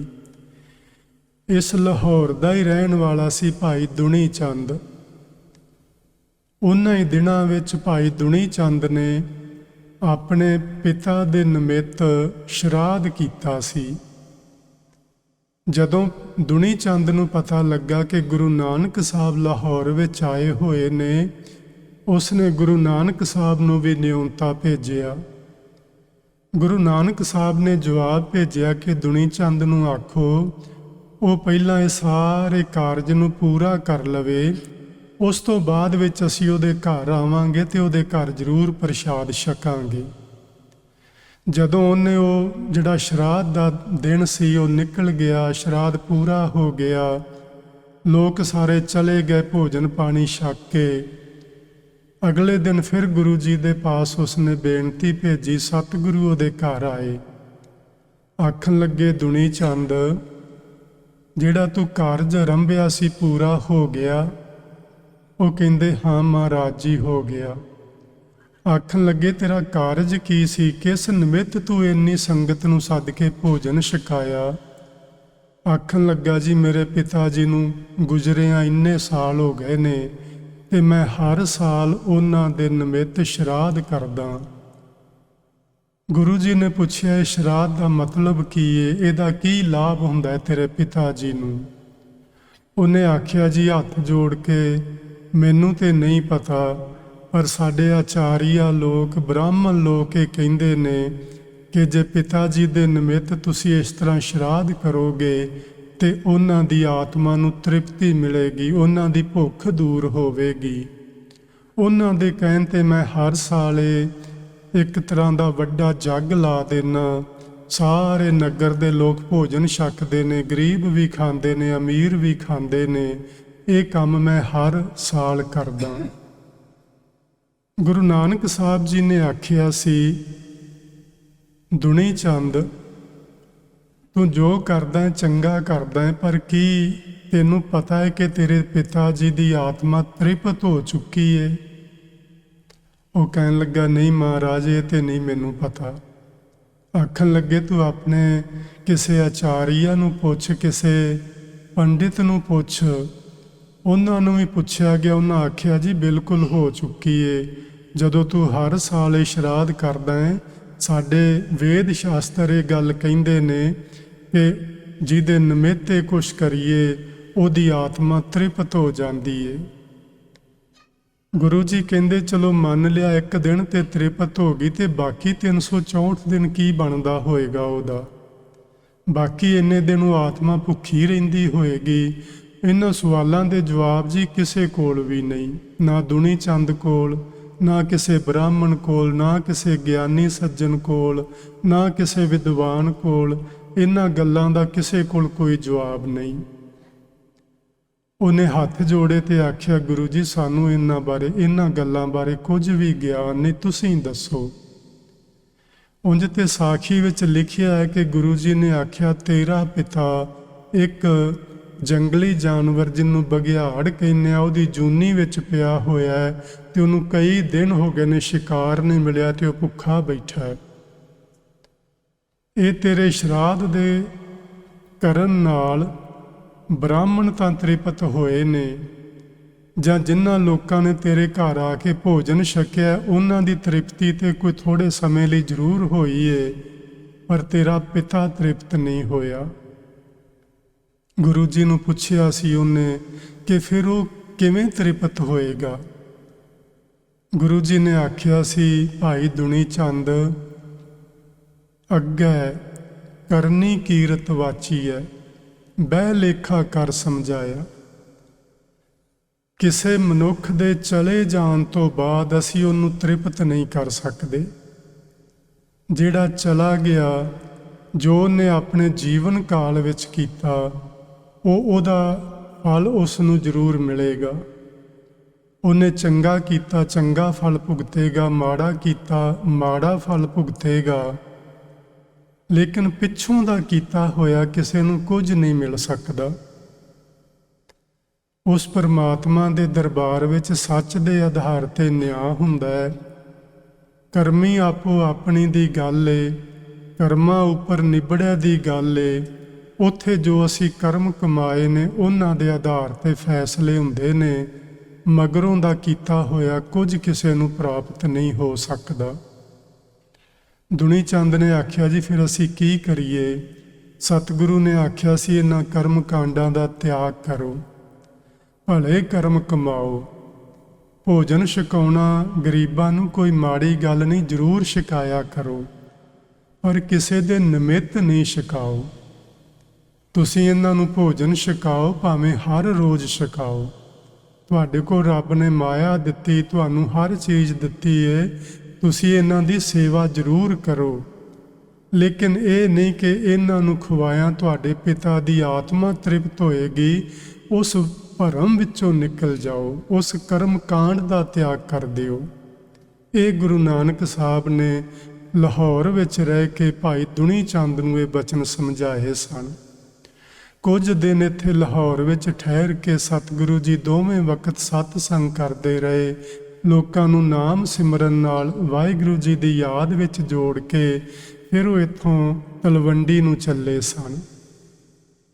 ਹੁਣ ਤਲਵੰਡੀ ਲਾਹੌਰ ਤੋਂ ਬਹੁਤੀ ਦੂਰ ਨਹੀਂ। ਉੱਥੇ ਜਦੋਂ ਪਹੁੰਚੇ ਸਤਿਗੁਰੂ ਜੀ, ਤੇ ਇਤਿਹਾਸ ਕਹਿੰਦਾ ਹੈ ਕਿ ਬਾਹਰ ਉਹ ਇੱਕ ਖੂਹ ਤੇ ਠਹਿਰੇ ਸਨ, ਜੋ ਤਲਵੰਡੀ ਤੋਂ ਬਾਹਰ ਥੋੜਾ ਦੁਰੇਡੇ ਇੱਕ ਖੂਹ ਸੀ। ਉਸ ਖੂਹ ਤੇ ਠਹਿਰੇ ਤੇ ਭਾਈ ਮਰਦਾਨਾ ਜੀ ਆਖਣ ਲੱਗੇ, ਸਤਿਗੁਰੂ ਆਪਾਂ ਆਪਣੇ ਨਗਰ ਵਿੱਚ ਆ ਗਏ ਹਾਂ, ਤੇ ਕੀ ਹੁਣ ਮੈਂ ਘਰ ਚਲਾ ਜਾਵਾਂ? ਜੇ ਤੁਹਾਡਾ ਹੁਕਮ ਹੋਵੇ ਤੇ ਮੈਂ ਜਾ ਕੇ ਪਰਿਵਾਰ ਨੂੰ ਮਿਲਾਂ, ਜਾ ਕੇ ਵੇਖਾਂ ਕੋਈ ਜੀਵ ਬਚਿਆ ਵੀ ਹੈ ਕਿ ਭੁੱਖੇ ਹੀ ਤਾਂ ਨਹੀਂ ਸਾਰੇ ਮਰ ਮੁੱਕ ਗਏ। ਗੁਰੂ ਜੀ ਨੇ ਆਖਿਆ, ਨਹੀਂ ਭਾਈ ਮਰਦਾਨਾ, ਜਿੱਦਣ ਆਪਾਂ ਤੁਰੇ ਸਾਂ ਤੂੰ ਇਹੋ ਹੀ ਤੇ ਗੱਲ ਮੈਨੂੰ ਆਖੀ ਸੀ ਕਿ ਮੇਰੇ ਪਰਿਵਾਰ ਦਾ ਕੀ ਬਣੇਗਾ ਜੇ ਮੈਂ ਚਲਾ ਗਿਆ ਤੇ। ਭਾਈ ਮਰਦਾਨਾ, ਮੈਂ ਤੈਨੂੰ ਆਖਿਆ ਸੀ ਅਸੀਂ ਕਿਸੇ ਦੇ ਰਾਜ਼ਕ ਨਹੀਂ ਹਾਂ, ਅਸੀਂ ਕਿਸੇ ਨੂੰ ਰੋਜ਼ੀ ਦੇਣ ਵਾਲੇ ਨਹੀਂ ਹਾਂ। ਜਿਸ ਕਰਤਾਰ ਦੀ ਆਪਾਂ ਸਿਫਤ ਸਲਾਹ ਕਰਦੇ ਹਾਂ, ਉਹ ਕਰਤਾਰ ਸਭਨਾਂ ਦਾ ਮਾਲਕ ਤੇ ਸਭਨਾਂ ਦਾ ਪਾਲਕ ਹੈ। ਤੇਰੇ ਘਰ ਦੇ ਜੀ ਸਹੀ ਸਲਾਮਤ ਨੇ, ਤੂੰ ਜਾ ਕੇ ਮਿਲ। ਭਾਈ ਮਰਦਾਨਾ ਜੀ ਆਖਣ ਲੱਗੇ, ਗੁਰੂ ਜੀ ਤੁਸੀਂ ਘਰ ਕਦੋਂ ਜਾਓਗੇ? ਗੁਰੂ ਜੀ ਨੇ ਆਖਿਆ, ਕੋਈ ਨਹੀਂ, ਮੈਂ ਵੀ ਘਰ ਚਲਾ ਜਾਵਾਂਗਾ, ਤੂੰ ਪਹਿਲਾਂ ਜਾ ਕੇ ਮਿਲ। ਪਰ ਜਦੋਂ ਤਲਵੰਡੀ ਦੇ ਲੋਕਾਂ ਨੂੰ ਪਤਾ ਲੱਗਾ ਕਿ ਭਾਈ ਮਰਦਾਨਾ ਆਇਆ ਹੈ, ਤੇ ਉਹਨਾਂ ਨੇ ਭੱਜ ਕੇ ਜਾ ਕੇ ਮਾਤਾ ਜੀ ਨੂੰ, ਪਿਤਾ ਜੀ ਨੂੰ ਖਬਰ ਕਰ ਦੇਣੀ ਹੈ, ਤੇ ਉਹਨਾਂ ਨੇ ਵੀ ਤੈਨੂੰ ਮਿਲਣ ਆਉਣਾ, ਤੇ ਉਹਨਾਂ ਵੀ ਤੈਨੂੰ ਪੁੱਛਣਾ ਹੈ ਵੀ ਸਾਡਾ ਪੁੱਤਰ ਨਾਨਕ ਕਿੱਥੇ ਆ? ਤੇ ਤੂੰ ਕੁਝ ਦੱਸੀ ਨਾ। ਇਹ ਗੱਲ ਆਖੀ ਜੀ ਗੁਰੂ ਨਾਨਕ ਸਾਹਿਬ ਨੇ ਭਾਈ ਮਰਦਾਨਾ ਜੀ ਨੂੰ ਕਿ ਦੱਸਣਾ ਨਹੀਂ ਤੂੰ। ਭਾਈ ਮਰਦਾਨਾ ਘਰ ਪਹੁੰਚ ਗਿਆ, ਘਰ ਦੇ ਜੀਆਂ ਨੂੰ ਮਿਲਿਆ, ਬੱਚਿਆਂ ਨੂੰ ਮਿਲਿਆ, ਸਾਰੇ ਰਾਜੀ ਬਾਜੀ ਸਨ, ਬੜੇ ਸੁੱਖ ਨਾਲ ਵਸਦੇ ਸਨ। ਪਿੰਡ ਵਾਸੀਆਂ ਨੂੰ ਪਤਾ ਲੱਗਾ ਭਾਈ ਮਰਦਾਨਾ ਜੀ ਆਏ ਨੇ। ਸਾਰੇ ਲੋਕ ਭਾਈ ਮਰਦਾਨਾ ਨੂੰ ਮਿਲਣ ਵਾਸਤੇ ਆਏ, ਗੁਰੂ ਨਾਨਕ ਸਾਹਿਬ ਬਾਰੇ ਗੱਲਬਾਤ ਪੁੱਛੀ। ਭਾਈ ਮਰਦਾਨਾ ਜੀ ਚੁੱਪ ਨੇ, ਬਾਕੀ ਗੱਲਾਂ ਦਾ ਜਵਾਬ ਦਿੰਦੇ ਨੇ, ਪਰ ਜਦੋਂ ਕੋਈ ਪੁੱਛਦਾ ਵੀ ਗੁਰੂ ਨਾਨਕ ਕਿੱਥੇ ਨੇ, ਉਦੋਂ ਚੁੱਪ ਕਰ ਰਹਿੰਦੇ ਨੇ। ਇੰਨੇ ਨੂੰ ਮਾਤਾ ਪਿਤਾ ਜੀ ਨੂੰ ਪਤਾ ਲੱਗਾ। ਉਦੋਂ ਮਾਤਾ ਪਿਤਾ ਜੀ ਦੀ ਉਮਰ ਜਿਹੜੀ ਹੈ ਤਕਰੀਬਨ 75 ਸਾਲਾਂ ਦੀ ਹੋ ਚੁੱਕੀ ਸੀ, ਬਜ਼ੁਰਗ ਹੋ ਗਏ ਸਨ। ਆਪਾਂ ਵੈਸੇ ਸਾਰੇ ਗ੍ਰਸਤੀਆਂ ਸਮਝ ਸਕਦੇ ਹਾਂ ਇਸ ਗੱਲ ਨੂੰ ਕਿ ਸਾਡੀ ਬਜ਼ੁਰਗ ਅਵਸਥਾ ਹੋਵੇ ਤੇ ਇੱਕੋ ਇੱਕ ਬੱਚਾ ਹੋਵੇ ਸਾਡੇ ਕੋਲ, ਤੇ ਉਹ ਸੰਸਾਰ ਦੇ ਭਲੇ ਲਈ ਚਲਾ ਗਿਆ ਹੋਵੇ, ਉਹਨੇ ਕਦੋਂ ਆਉਣਾ ਕੋਈ ਪਤਾ ਵੀ ਨਾ ਲੱਗੇ। 8-9 ਸਾਲ ਬੀਤ ਗਏ ਹੋਣ ਤੇ ਬਜ਼ੁਰਗ ਮਾਤਾ ਪਿਤਾ ਦੀ ਹਾਲਤ ਕੀ ਹੋਵੇਗੀ। ਆਪਾਂ ਨੂੰ ਸਮਝਦਿਆਂ ਕੋਈ ਬਹੁਤਾ ਹਿਸਾਬ ਕਿਤਾਬ ਲਗਾਉਣ ਦੀ ਜ਼ਰੂਰਤ ਨਹੀਂ ਪੈਣੀ ਚਾਹੀਦੀ। ਜਦੋਂ ਹੀ ਪਤਾ ਲੱਗਾ ਮਾਤਾ ਜੀ ਨੂੰ, ਉਹ ਭੱਜ ਕੇ ਛੇਤੀ ਨਾਲ ਉੱਠ ਕੇ ਭਾਈ ਮਰਦਾਨੇ ਦੇ ਘਰ ਚਲੇ ਗਏ। ਭਾਈ ਮਰਦਾਨੇ ਨੂੰ ਵੇਖ ਕੇ ਉਹਨਾਂ ਦੇ ਮਨ ਵਿੱਚ ਖੁਸ਼ੀ ਵੀ ਹੋਈ ਤੇ ਵੈਰਾਗ ਵੀ ਆਇਆ ਵੀ ਮੇਰੇ ਪੁੱਤਰ ਦਾ ਸਾਥੀ ਏ, ਸ਼ੁਕਰ ਏ ਆਇਆ ਹੈ, ਮੇਰੇ ਪੁੱਤਰ ਬਾਰੇ ਕੋਈ ਜਾਣਕਾਰੀ ਦੇਵੇਗਾ। ਪਰ ਵੈਰਾਗ ਇਸ ਗੱਲ ਦਾ ਆਇਆ ਕਿ ਮੇਰਾ ਪੁੱਤਰ ਕਿਉਂ ਨਹੀਂ ਆਇਆ, ਇਹ ਇਕੱਲਾ ਕਿਉਂ ਆ ਗਿਆ। ਆਪਾਂ ਸੋਚ ਸਕਦੇ ਹਾਂ ਕਿ ਮਨ ਵਿੱਚ ਕਿਹੋ ਜਿਹੇ ਵਿਚਾਰ ਚੱਲੇ ਹੋਣਗੇ ਉਸ ਵਕਤ।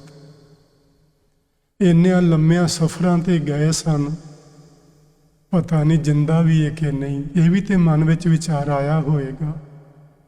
ਪਤਾ ਨਹੀਂ ਮਰਦਾਨੇ ਨੂੰ ਛੱਡ ਕੇ ਆਪ ਕਿਤੇ ਪਹਾੜਾਂ ਵਿੱਚ ਹੀ ਤੇ ਨਹੀਂ ਜਾ ਕੇ ਬਹਿ ਗਿਆ ਹੋਏਗਾ, ਇਹ ਵੀ ਵਿਚਾਰ ਆਇਆ ਹੋਏਗਾ। ਕਿਹੋ ਜਿਹੇ ਵਿਚਾਰ ਮਨ ਵਿੱਚ ਆਏ ਹੋਣਗੇ। ਇਹ ਸੀ ਵੈਰਾਗ ਦਾ ਕਾਰਨ ਤੇ ਖੁਸ਼ੀ ਦਾ ਕਾਰਨ ਸੀ ਕਿ ਹੁਣ ਮੇਰੇ ਪੁੱਤਰ ਦਾ ਕੋਈ ਸੁੱਖ ਸੁਨੇਹਾ ਮੈਨੂੰ ਜ਼ਰੂਰ ਮਿਲੇਗਾ। ਭਾਈ ਮਰਦਾਨੇ ਨੂੰ ਬੜੇ ਪਿਆਰ ਨਾਲ ਮਾਤਾ ਜੀ ਮਿਲੇ। ਭਾਈ ਮਰਦਾਨੇ ਨੇ ਮਾਂ ਜੀ ਨੂੰ ਮੱਥਾ ਟੇਕਿਆ, ਸੁੱਖ ਸਾਂਦ ਪੁੱਛੀ, ਸਫ਼ਰ ਦਾ ਹਾਲ ਪੁੱਛਿਆ ਤੇ ਆਖਣ ਲੱਗੇ ਮੇਰਾ ਪੁੱਤਰ ਨਾਨਕ ਕਿੱਥੇ ਹੈ ਭਾਈ ਮਰਦਾਨਾ। ਮਰਦਾਨਾ ਫਿਰ ਚੁੱਪ ਕਰ ਗਿਆ। ਪਿਤਾ ਜੀ ਨੂੰ ਪਤਾ ਲੱਗਾ, ਉਹ ਵੀ ਆ ਗਏ, ਉਹਨਾਂ ਨੇ ਵੀ ਪੁੱਛਿਆ। ਮਰਦਾਨਾ ਫਿਰ ਚੁੱਪ ਕਰ ਗਿਆ। ਕਿੰਨੀ ਦੇਰ ਬਾਅਦ ਲੋਕਾਂ ਨੇ, ਹੋਰਨਾਂ ਨੇ ਵੀ ਪੁੱਛ ਕੀਤੀ ਵੀ ਨਾਨਕ ਕਿੱਥੇ ਹੈ, ਤੂੰ ਬੋਲਦਾ ਕਿਉਂ ਨਹੀਂ।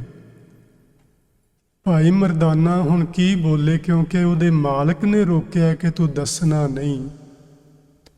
ਉਹ ਉੱਠਿਆ, ਉਹ ਸੰਗਤ ਦੇ ਅੱਗੇ ਅੱਗੇ ਤੁਰ ਪਿਆ ਤੇ ਉਸ ਖੂਹ ਤੇ ਚਲਾ ਗਿਆ ਜਿੱਥੇ ਗੁਰੂ ਨਾਨਕ ਸਾਹਿਬ ਬੈਠੇ ਸਨ। ਮਗਰ ਮਗਰ ਤਲਵੰਡੀ ਦੀ ਸਾਰੀ ਸੰਗਤ ਤੁਰ ਪਈ, ਨਾਲ ਮਾਤਾ ਜੀ ਵੀ ਤੁਰੇ। ਪਿਤਾ ਜੀ ਘੋੜੀ ਤੇ ਸਵਾਰ ਸਨ, ਉਹ ਵੀ ਨਾਲ ਤੁਰ ਪਏ। ਉਸ ਥਾਂ ਤੇ ਪਹੁੰਚ ਗਏ ਜਿੱਥੇ ਗੁਰੂ ਨਾਨਕ ਸਾਹਿਬ ਬੈਠੇ ਸਨ। ਉੱਥੇ ਜਾ ਕੇ ਜਦੋਂ ਵੇਖਿਆ ਗੁਰੂ ਨਾਨਕ ਸਾਹਿਬ ਨੇ ਕਿ ਇੰਨੀ ਸਾਰੀ ਸੰਗਤ, ਤਲਵੰਡੀ ਮਾਨੋ ਸਾਰਾ ਨਗਰ ਹੀ ਉੱਠ ਕੇ ਆ ਗਿਆ ਹੋਵੇ, ਗੁਰੂ ਨਾਨਕ ਸਾਹਿਬ ਉੱਠੇ। ਸਭ ਤੋਂ ਪਹਿਲਾਂ ਉਹਨਾਂ ਨੇ ਮਾਤਾ ਜੀ ਦੇ ਚਰਨਾਂ ਤੇ ਸੀਸ ਨਵਾਇਆ।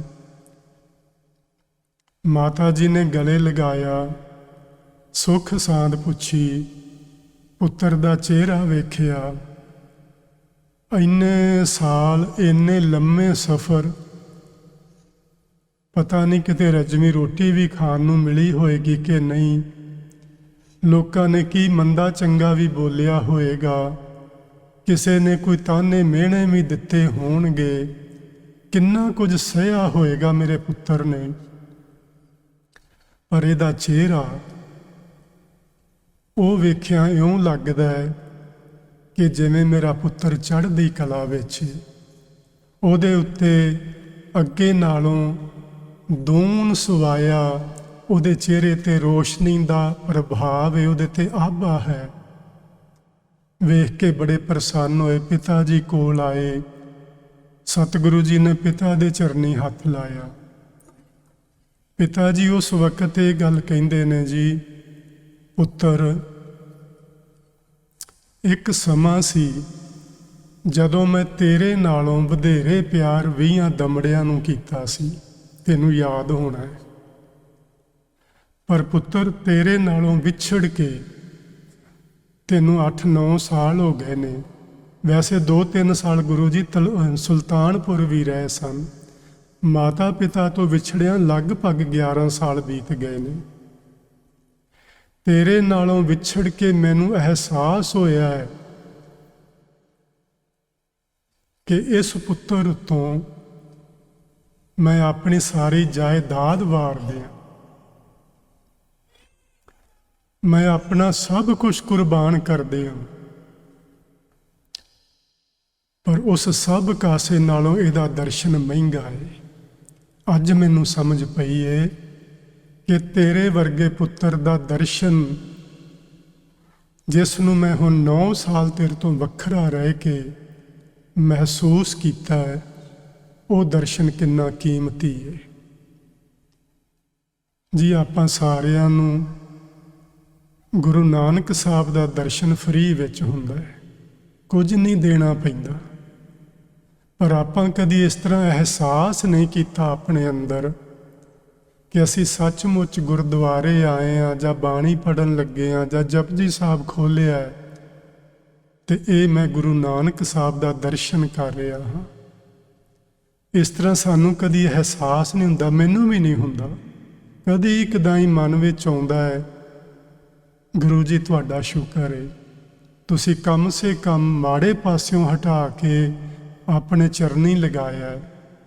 ਉਹ ਵੀ ਵਕਤ ਤੁਸੀਂ ਜ਼ਰੂਰ ਦਿਓਗੇ ਜਦੋਂ ਅੰਦਰ ਅਹਿਸਾਸ ਜਾਗੇਗਾ ਕਿ ਅਸੀਂ ਸੱਚਮੁੱਚ ਗੁਰੂ ਨਾਨਕ ਸਾਹਿਬ ਦੀ ਗੋਦ ਵਿੱਚ ਬੈਠੇ ਹਾਂ। ਕਦੀ ਹੋਏਗਾ, ਜ਼ਰੂਰ ਹੋਏਗਾ। ਮਾਤਾ ਪਿਤਾ ਨੇ ਆਖਿਆ, ਪੁੱਤਰ ਘਰ ਚੱਲੋ। ਗੁਰੂ ਨਾਨਕ ਸਾਹਿਬ ਨੇ ਹੁਕਮ ਮੰਨਿਆ। ਆਪਾਂ ਇਹ ਸਮਝਿਆ ਸੀ ਪਿਛਲੇ ਸਮੇਂ ਵਿੱਚ ਕਿ ਗੁਰੂ ਨਾਨਕ ਸਾਹਿਬ ਮਾਤਾ ਪਿਤਾ ਦਾ ਕਿਵੇਂ ਹੁਕਮ ਮੰਨਦੇ ਸਨ। ਉਹ ਕਦੀ ਵੀ ਹੁਕਮ ਮੋੜਦੇ ਨਹੀਂ ਸਨ, ਲੇਕਿਨ ਆਪਣੀ ਸਲਾਹ ਵੀ ਦਿਆ ਕਰਦੇ ਸਨ। ਇਹ ਚੀਜ਼ਾਂ ਜੀ ਅਸੀਂ ਸਾਰਿਆਂ ਨੇ, ਬੱਚਿਆਂ ਨੇ, ਬਜ਼ੁਰਗਾਂ ਨੇ, ਆਪਾਂ ਸਿੱਖਣੀਆਂ ਨੇ ਕਿ ਅਸੀਂ ਆਪਣੀ ਸਲਾਹ ਦੇਣ ਤੋਂ ਸੰਕੋਚ ਨਹੀਂ ਕਰਨਾ। ਵੈਸੇ ਸਾਡੇ ਬਜ਼ੁਰਗਾਂ ਦਾ ਇੱਕ ਸੁਭਾਅ ਰਿਹਾ, ਅੱਜ ਕੱਲ੍ਹ ਉਹ ਸੁਭਾਅ ਖਤਮ ਹੋ ਗਿਆ।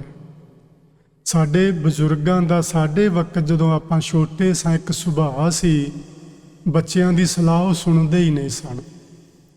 ਬੱਚਿਆਂ ਨੂੰ ਕੋਈ ਸਵਾਲ ਹੈ, ਉਹਦਾ ਜਵਾਬ ਦਿੰਦੇ ਹੀ ਨਹੀਂ ਸਨ, ਝਿੜਕ ਕੇ ਪਰੇ ਬਿਠਾ ਦਿੰਦੇ ਸਨ, ਤੈਨੂੰ ਨਹੀਂ ਪਤਾ। ਤੇ ਬੱਚੇ ਵਿਚਾਰੇ ਪਰੇ ਹੋ ਕੇ ਬਹਿ ਜਾਂਦੇ ਸਨ। ਪਰ ਅੱਜ ਜੀ ਆਪਾਂ ਸਿੱਖੀਏ, ਛੋਟੇ ਤੋਂ ਛੋਟੇ ਬੱਚੇ ਦੀ ਸਲਾਹ ਵੀ ਮੰਨਣ ਯੋਗ ਹੋ ਸਕਦੀ ਹੈ। ਛੋਟੇ ਤੋਂ ਛੋਟੇ ਬੱਚੇ ਦਾ ਸਵਾਲ ਵੀ ਕੋਈ ਮਾਇਨੇ ਰੱਖਦਾ ਹੋ ਸਕਦਾ ਹੈ। ਸਾਨੂੰ ਇਸ ਤਰ੍ਹਾਂ ਬੱਚਿਆਂ ਦੇ ਨਾਲ ਵਿਵਹਾਰ ਨਹੀਂ ਕਰਨਾ ਚਾਹੀਦਾ ਕਿ ਪਰੇ ਹੋ, ਤੈਨੂੰ ਨਹੀਂ ਪਤਾ।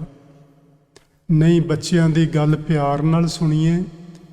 ਉਹਨਾਂ ਦੇ ਸਵਾਲ ਦਾ ਜੇ ਜਵਾਬ ਆਪਾਂ ਨਾ ਦੇ ਸਕੀਏ ਬਾਏ ਚਾਂਸ, ਤੇ ਬੱਚੇ ਨੂੰ ਕਦੀ ਨਹੀਂ ਟਾਲ ਮਟੋਲਾ ਕਰਨਾ, ਸਗੋਂ ਇਹ ਗੱਲ ਆਖਣੀ ਕਿ ਇਸ ਸਵਾਲ ਦਾ ਜਵਾਬ ਮੈਂ ਲੱਭ ਕੇ ਤੈਨੂੰ ਦਿਆਂਗਾ, ਮੈਂ ਕਿਸੇ ਸਿਆਣੇ ਬੰਦੇ ਨੂੰ ਪੁੱਛ ਕੇ ਤੈਨੂੰ ਦੱਸਾਂਗਾ। ਝੂਠ ਨਹੀਂ ਬੋਲਣਾ, ਬੱਚੇ ਨੂੰ ਗੁੰਮਰਾਹ ਨਹੀਂ ਕਰਨਾ, ਉਹਨੂੰ ਕੋਈ ਚਮਤਕਾਰੀ ਹਿਸਟਰੀਆਂ ਨਹੀਂ ਸੁਣਾਉਣੀਆਂ, ਇਸ ਤਰ੍ਹਾਂ ਹੋ ਜਾਂਦਾ, ਉਸ ਤਰ੍ਹਾਂ ਹੋ ਜਾਂਦਾ। ਨਹੀਂ, ਸੱਚ ਦੇ ਆਧਾਰ ਤੇ ਗੱਲ ਕਰਨੀ ਹੈ। ਜੇ ਪਤਾ ਹੈ ਤੇ ਦੱਸਾਂਗੇ, ਨਹੀਂ ਪਤਾ ਤੇ ਕਿਸੇ ਨੂੰ ਪੁੱਛ ਕੇ ਦੱਸਾਂਗੇ। ਇਹ ਤਰੀਕਾ ਸੀ ਗੁਰੂ ਨਾਨਕ ਸਾਹਿਬ ਦਾ। ਉਹ ਮਾਤਾ ਪਿਤਾ ਦੀ ਗੱਲ ਸੁਣਦੇ, ਵਾਜਬ ਹੁੰਦੀ ਮੰਨ ਲੈਂਦੇ, ਨਹੀਂ ਤੇ ਆਪਣੀ ਸਲਾਹ ਦਿੰਦੇ। ਆਪਾਂ ਨੂੰ ਪਤਾ ਹੈ ਨਾ, ਜਦੋਂ ਪੰਡਿਤ ਜੀ ਜਨੇਊ ਪਾਉਣ ਲਈ ਆਏ ਸਨ ਤੇ ਗੁਰੂ ਨਾਨਕ ਸਾਹਿਬ ਉਹਨਾਂ ਨਾਲ ਕੋਈ ਲੜਾਈ ਝਗੜਾ ਨਹੀਂ ਕੀਤਾ ਹੈ, ਤੇ ਸਾਡੇ ਪ੍ਰਚਾਰਕਾਂ ਨੇ ਕੁਝ ਦਾ ਕੁਝ ਬਣਾਇਆ ਹੋਇਆ। ਉਹਨਾਂ ਨੇ ਆਖਿਆ ਸੀ, ਪੰਡਿਤ ਜੀ ਮੈਂ ਜਨੇਊ ਪਵਾ ਲੈਣਾ, ਪਰ ਮੈਨੂੰ ਇਹ ਤੇ ਦੱਸੋ ਇਹਦਾ ਲਾਭ ਕੀ ਹੋਣਾ। ਉਹਨਾਂ ਨੇ ਲਾਭ ਪੁੱਛੇ ਸਨ। ਪੰਡਿਤ ਜਵਾਬ ਨਹੀਂ ਸੀ ਦੇ ਸਕਿਆ, ਇੰਨਾ ਹੀ ਕਹਿ ਸਕਿਆ ਕਿ ਤੂੰ ਇਹ ਪਾਉਣ ਨਾਲ ਹਿੰਦੂ ਬਣ ਜਾਏਗਾ, ਤੂੰ ਚੌਂਕੇ ਵਿੱਚ ਬਹਿਣ ਦਾ ਅਧਿਕਾਰੀ ਹੋ ਜਾਏਗਾ। ਗੁਰੂ ਸਾਹਿਬ ਆਖਣ ਲੱਗੇ ਕਿ ਚਲੋ ਮੈਂ ਮੰਨ ਲੈਣਾ ਤੁਹਾਡੀ ਗੱਲ, ਤੁਸੀਂ ਮੇਰੇ ਬਜ਼ੁਰਗ ਹੋ, ਮੈਂ ਇਹ ਜਨੇਊ ਗਲ ਵਿੱਚ ਪਾ ਕੇ ਇੱਕ ਚੰਗਾ ਹਿੰਦੂ ਬਣ ਜਾਵਾਂਗਾ। ਮੈਂ ਗਲ ਵਿੱਚ ਇਹ ਜਨੇਊ ਪਾ ਕੇ ਚੌਂਕੇ ਵਿੱਚ ਬਹਿਣ ਦਾ ਅਧਿਕਾਰੀ ਬਣ ਜਾਵਾਂਗਾ। ਮੈਂ ਗੱਲ ਮੰਨ ਲੈਣਾ ਤੁਹਾਡੀ, ਪਰ ਮੇਰੀ ਵੱਡੀ ਬੇਬੇ ਭੈਣ, ਮੇਰੀ ਨਾਨਕੀ ਭੈਣ, ਉਹਦਾ ਕੀ ਬਣੇਗਾ? ਨਾ ਉਹ ਚੰਗੀ ਹਿੰਦੂ ਬਣ ਸਕੇਗੀ, ਨਾ ਉਹਨੂੰ ਚੌਂਕੇ ਵਿੱਚ ਬਹਿਣ ਦਾ ਅਧਿਕਾਰ ਹੋਏਗਾ। ਮੈਂ ਰੋਟੀ ਕਿਹਦੇ ਕੋਲੋਂ ਖਾਵਾਂਗਾ? ਕੌਣ ਮੇਰੀ ਰੋਟੀ ਪਕਾਏਗਾ? ਪਹਿਲਾਂ ਉਹਨੂੰ ਪਵਾਓ। ਪੰਡਿਤ ਕੋਲ ਕੋਈ ਜਵਾਬ ਨਹੀਂ ਸੀ, ਕਿਉਂਕਿ ਬੀਬੀ ਨੂੰ ਹੱਕ ਹੀ ਨਹੀਂ ਉਹ ਜਨੇਊ ਪਾਵੇ, ਇਹ ਅਧਿਕਾਰ ਹੀ ਨਹੀਂ ਸੀ ਉਹਨਾਂ ਨੇ ਦਿੱਤਾ। ਸੋ ਗੁਰੂ ਨਾਨਕ ਸਾਹਿਬ ਦੇ ਸਵਾਲਾਂ ਦੇ ਜਵਾਬ ਦੇਣੇ ਪੈਂਦੇ ਸਨ। ਗੁਰੂ ਨਾਨਕ ਸਾਹਿਬ ਕਿਸੇ ਨਾਲ ਝਗੜਾ ਨਹੀਂ ਸਨ ਕਰਦੇ। ਵੇਖੋ ਨਾ, ਉਹ ਵੱਡੇ ਵੱਡੇ ਹਿੰਦੂ ਤੀਰਥਾਂ ਤੇ ਗਏ, ਵੱਡੇ ਵੱਡੇ ਪੰਡਿਤ ਲੋਕ ਜਿਨ੍ਹਾਂ ਨੂੰ ਪੂਰਾ ਇਲਾਕਾ ਪੂਜਦਾ ਸੀ ਰੱਬ ਦੀ ਤਰ੍ਹਾਂ, ਉਹਨਾਂ ਨੂੰ ਜਾ ਕੇ ਆਖਿਆ, ਆਰਤੀ ਕਿਹਦੀ ਪੜ੍ਹਦੇ ਹੋ ਪਏ ਤੁਸੀਂ? ਜੇ ਉਹਨਾਂ ਨੂੰ ਉੱਚੀ ਆਵਾਜ਼ ਵਿੱਚ ਕਹਿੰਦੇ, ਲੜਾਈ ਦੀ ਟੋਨ ਵਿੱਚ ਕਹਿੰਦੇ, ਤੇ ਉਹਨਾਂ ਨੇ ਕਦੋਂ ਗੱਲ ਮੰਨਣੀ ਸੀ? ਉਹਨਾਂ ਨੇ ਪੁੱਛਿਆ, ਫਿਰ ਕਿਹੜੀ ਆਰਤੀ ਏ ਜਿਹੜੀ ਅਸੀਂ ਕਰੀਏ? ਤਾਂ ਗੁਰੂ ਨਾਨਕ ਸਾਹਿਬ ਨੇ ਜਵਾਬ ਦਿੱਤਾ ਸੀ, ਗਗਨ ਮੈਂ ਥਾਲ ਵਾਲਾ ਸ਼ਬਦ ਤੁਸੀਂ ਪੜ੍ਹ ਲੈਣਾ। ਗੁਰੂ ਨਾਨਕ ਸਾਹਿਬ ਇਸ ਢੰਗ ਨਾਲ ਗੱਲਬਾਤ ਕਰਦੇ ਸਨ। ਉਹ ਕਿਸੇ ਦੇ ਵਿਰੋਧੀ ਨਹੀਂ ਸਨ, ਸਗੋਂ ਉਹ ਸਿਰਫ ਇੰਨਾ ਬਚਨ ਕਰਦੇ ਸਨ ਕਿ ਜੋ ਤੁਸੀਂ ਕਰ ਰਹੇ ਹੋ ਇਹਦੇ ਮੈਨੂੰ ਮਾਇਨੇ ਸਮਝਾਓ, ਇਹਦੇ ਮੈਨੂੰ ਮਤਲਬ ਸਮਝਾਓ। ਜੇ ਕੋਈ ਨਾ ਸਮਝਾ ਸਕਦਾ, ਫਿਰ ਗੁਰੂ ਜੀ ਆਪਣੀ ਗੱਲ ਰੱਖਿਆ ਕਰਦੇ ਕਿ ਮੈਨੂੰ ਲੱਗਦਾ ਇਹਦੀ ਬਜਾਏ ਆਪਾਂ ਆਹ ਕਰ ਲਈਏ ਤੇ ਜ਼ਿਆਦਾ ਠੀਕ ਹੋਏਗਾ। ਇਹ ਗੱਲ ਜੀ ਆਪਾਂ ਸਾਰਿਆਂ ਨੇ ਸਿੱਖਣੀ ਹੈ, ਮੈਂ ਵੀ ਤੁਸੀਂ ਵੀ। ਇਹ ਮੇਰੇ ਬਚਨ ਨਹੀਂ, ਇਹ ਗੁਰੂ ਨਾਨਕ ਸਾਹਿਬ ਦੇ ਇਤਿਹਾਸ ਵਿੱਚੋਂ ਗੱਲਾਂ ਉਘੜ ਕੇ ਸਾਹਮਣੇ ਆਉਂਦੀਆਂ ਨੇ ਜੋ ਮੈਂ ਤੁਹਾਡੇ ਨਾਲ ਕਰਦਾ। ਮਾਤਾ ਪਿਤਾ ਜੀ ਦਾ ਬਚਨ ਮੰਨ ਕੇ ਗੁਰੂ ਨਾਨਕ ਸਾਹਿਬ ਘਰ ਚਲੇ ਗਏ। ਗੁਰੂ ਨਾਨਕ ਸਾਹਿਬ ਕੁਝ ਦਿਨ ਘਰ ਠਹਿਰੇ ਸਨ। ਉੱਥੇ ਉਹਨਾਂ ਨੇ ਦੋਵੇਂ ਵਕਤ ਸਤਸੰਗ ਜਾਰੀ ਰੱਖਿਆ। ਉਹ ਦੋਵੇਂ ਵਕਤ ਭਾਈ ਮਰਦਾਨਾ ਜੀ ਘਰੋਂ ਉੱਠ ਕੇ ਅੰਮ੍ਰਿਤ ਵੇਲੇ ਆ ਜਾਂਦੇ, ਸਾਰਾ ਦਿਨ ਗੁਰੂ ਨਾਨਕ ਸਾਹਿਬ ਦੀ ਹਾਜ਼ਰੀ ਵਿੱਚ ਰਹਿੰਦੇ। ਰਾਤ ਦਾ ਸੰਧਿਆਂ ਦਾ ਕੀਰਤਨ ਹੁੰਦਾ, ਸਮਾਪਤੀ ਤੋਂ ਬਾਅਦ ਭਾਈ ਮਰਦਾਨਾ ਆਪਣੇ ਘਰ ਚਲੇ ਜਾਂਦੇ। ਸਵੇਰੇ ਅੰਮ੍ਰਿਤ ਵੇਲੇ ਉੱਠ ਕੇ ਫਿਰ ਹਾਜ਼ਰ ਹੋ ਜਾਂਦੇ। ਭਾਈ ਮਰਦਾਨਾ ਪਹਿਲਾਂ ਤੇ ਉਹਨੂੰ ਕੋਈ ਸ਼ੱਕ ਸੀ, ਕਦੀ ਕਦਾਈ ਰਸਤੇ ਵਿੱਚ ਵੀ ਪੁੱਛਦਾ ਹੁੰਦਾ ਸੀ, ਗੁਰੂ ਜੀ ਇੰਨੇ ਸਾਲ ਲੰਘ ਗਏ ਨੇ, ਮੇਰੇ ਪਰਿਵਾਰ ਦਾ ਕੀ ਬਣਿਆ ਹੋਏਗਾ? ਆਪਾਂ ਨੂੰ ਜੀ ਪਤਾ ਹੈ ਕਿ ਭਾਈ ਮਰਦਾਨਾ ਕੋਈ ਜ਼ਿਮੀਂਦਾਰ ਨਹੀਂ ਸੀ, ਉਹਦੀ ਕੋਈ ਜ਼ਮੀਨ ਜਾਇਦਾਦ ਨਹੀਂ ਸੀ, ਉਹ ਕੋਈ ਦੁਕਾਨ ਨਹੀਂ ਸੀ ਕਰਦਾ। ਉਹ ਤੇ ਸਿਰਫ ਰਬਾਬ ਵਜਾਉਂਦਾ ਸੀ ਲੋਕਾਂ ਦੇ ਬੂਹੇ ਤੇ ਜਾ ਕੇ। ਜੋ ਲੋਕੀ ਉਹਨੂੰ ਦਾਨ ਦਛਨਾ ਦਿੰਦੇ ਸਨ, ਉਹਦੇ ਨਾਲ ਉਹ ਆਪਣਾ ਤੇ ਆਪਣੇ ਪਰਿਵਾਰ ਦਾ ਗੁਜ਼ਾਰਾ ਕਰਦਾ ਸੀ। ਭਾਈ ਮਰਦਾਨਾ ਘਰ ਨਹੀਂ ਤੇ ਉਹਨਾਂ ਦਾ ਗੁਜ਼ਾਰਾ ਕਿਵੇਂ ਹੁੰਦਾ ਹੋਏਗਾ? ਇਹ ਉਹਨੂੰ ਸਵਾਲ ਬਾਰ-ਬਾਰ ਰੜਕਦਾ ਸੀ ਉਹਦੇ ਮਨ ਵਿੱਚ। ਇਸ ਲਈ ਉਹ ਕਈ ਵਾਰੀ ਗੁਰੂ ਨਾਨਕ ਸਾਹਿਬ ਨੂੰ ਪੁੱਛ ਲਿਆ ਕਰਦਾ ਸੀ, ਗੁਰੂ ਜੀ ਮੇਰੇ ਬੱਚਿਆਂ ਦਾ ਕੀ ਬਣਿਆ ਹੋਏਗਾ? ਗੁਰੂ ਜੀ ਆਖਿਆ ਕਰਦੇ ਸਨ, ਭਾਈ ਮਰਦਾਨਾ ਫਿਕਰ ਨਾ ਕਰ, ਸਭਨਾਂ ਦਾ ਮਾਲਕ ਇੱਕ ਅਕਾਲ ਪੁਰਖ ਵਾਹਿਗੁਰੂ ਹੈ। ਪਰ ਹੁਣ ਤੇ ਵੇਖ ਲਿਆ ਸੀ ਕਿ ਪਰਿਵਾਰ ਕਿੰਨਾ ਸੁੱਖ ਨਾਲ ਵੱਸਦਾ ਪਿਆ। ਹੁਣ ਤੇ ਗੁਰੂ ਨਾਨਕ ਸਾਹਿਬ ਉੱਤੇ ਆਸਥਾ ਹੋਰ ਵਧੇਰੇ ਬਣ ਗਈ ਸੀ। ਇਹ ਸਾਡੀ ਸਭਨਾਂ ਦੀ ਬਣਨੀ ਚਾਹੀਦੀ ਹੈ। ਅਸੀਂ ਵੇਖੀਏ ਨਾ ਸਾਡਾ ਪਿਛੋਕੜ। ਮੈਂ ਨਹੀਂ ਕਹਿੰਦਾ ਕਿ ਆਪਾਂ ਕੋਈ ਗਰੀਬ ਘਰਾਂ 'ਚੋਂ ਆਏ ਹਾਂ, ਪਰ ਸਾਨੂੰ ਗੁਰੂ ਨਾਨਕ ਦੀ ਕਿਰਪਾ ਦਾ ਸਦਕਾ ਹੋਰ ਕਿੰਨੇ ਸੁੱਖ ਮਿਲੇ ਨੇ, ਕਿੰਨੀਆਂ ਸਹੂਲਤਾਂ ਮਿਲੀਆਂ ਨੇ, ਕਿੰਨਾ ਕੁਝ ਸਾਡੀ ਜ਼ਿੰਦਗੀ ਵਿੱਚ ਚੰਗਾ ਆਇਆ ਹੈ। ਅਸੀਂ ਗੁਰੂ ਨਾਨਕ ਸਾਹਿਬ ਤੋਂ ਸਿੱਖਿਆ ਲੈ ਕੇ ਕਿੰਨੇ ਚੰਗੇ ਇਨਸਾਨ ਬਣੇ ਹਾਂ। ਇਹ ਸਾਰੀ ਉਹਦੀ ਹੀ ਤੇ ਕਿਰਪਾ ਹੈ। ਸੋ ਉਹਦੀ ਕਿਰਪਾ ਨੂੰ ਪਾ ਕੇ ਸਾਡੀ ਆਸਥਾ ਗੁਰੂ ਨਾਨਕ ਸਾਹਿਬ ਦੀ ਵਿਚਾਰਧਾਰਾ ਤੇ ਹੋਰ ਮਜ਼ਬੂਤ ਹੋਣੀ ਚਾਹੀਦੀ ਹੈ।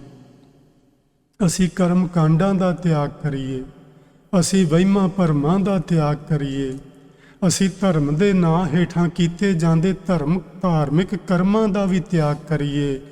ਜਿਨ੍ਹਾਂ ਨੂੰ ਅਸੀਂ ਧਾਰਮਿਕ ਕਰਮ ਕਹਿ ਕੇ ਕਰਦੇ ਹਾਂ ਜੀ, ਉਹ ਅਸਲ 'ਚ ਧਾਰਮਿਕ ਹੈ ਹੀ ਨਹੀਂ। ਧਾਰਮਿਕ ਕਰਮ ਕੀ ਨੇ? ਆਪਣੀਆਂ ਜ਼ਿੰਮੇਵਾਰੀਆਂ ਨੂੰ ਨਿਭਾਉਣਾ, ਇਹ ਧਾਰਮਿਕ ਕਰਮ ਹੁੰਦੇ ਨੇ। ਬੱਚਿਆਂ ਦੀ ਪਾਲਣਾ ਕਰਨਾ, ਬਜ਼ੁਰਗਾਂ ਦੀ ਸੇਵਾ ਕਰਨਾ, ਆਪਣੇ ਸਾਥੀਆਂ ਨੂੰ ਪਿਆਰ ਦੇਣਾ, ਵੱਡਿਆਂ ਨੂੰ ਸਤਿਕਾਰ ਦੇਣਾ, ਬੱਚਿਆਂ ਨੂੰ ਪਿਆਰ ਕਰਨਾ, ਧਰਮ ਦੀ ਕਿਰਤ ਕਰਨੀ, ਵਾਹਿਗੁਰੂ ਜੀ ਦੇ ਨਾਮ ਦਾ ਜਪ ਸਾਧਨਾ ਕਰਨੀ, ਇਹ ਧਰਮ ਦੇ ਕਰਮ ਨੇ। ਕਰਮ ਕਾਂਡ ਧਰਮ ਦੇ ਕਰਮ ਨਹੀਂ ਹਨ ਜਿਹੜੇ ਅਸੀਂ ਲਗਾਤਾਰ ਧਰਮ ਦੇ ਨਾਂ ਹੇਠਾਂ ਕਰਦੇ ਜਾਂ ਇਸ ਤਰ੍ਹਾਂ ਕਹੀਏ ਸਾਡੇ ਤੋਂ ਕਰਵਾਏ ਜਾਂਦੇ ਨੇ। ਉਹ ਸਾਨੂੰ ਤਿਆਗਣੇ ਚਾਹੀਦੇ ਨੇ। ਸੋ ਇੱਥੇ ਗੁਰੂ ਨਾਨਕ ਸਾਹਿਬ ਹੁਣ ਰਾਤ ਦਿਨ ਯਾਨੀ ਸਵੇਰੇ ਸ਼ਾਮ ਸਤ ਸੰਗਤ ਕਰਦੇ ਨੇ।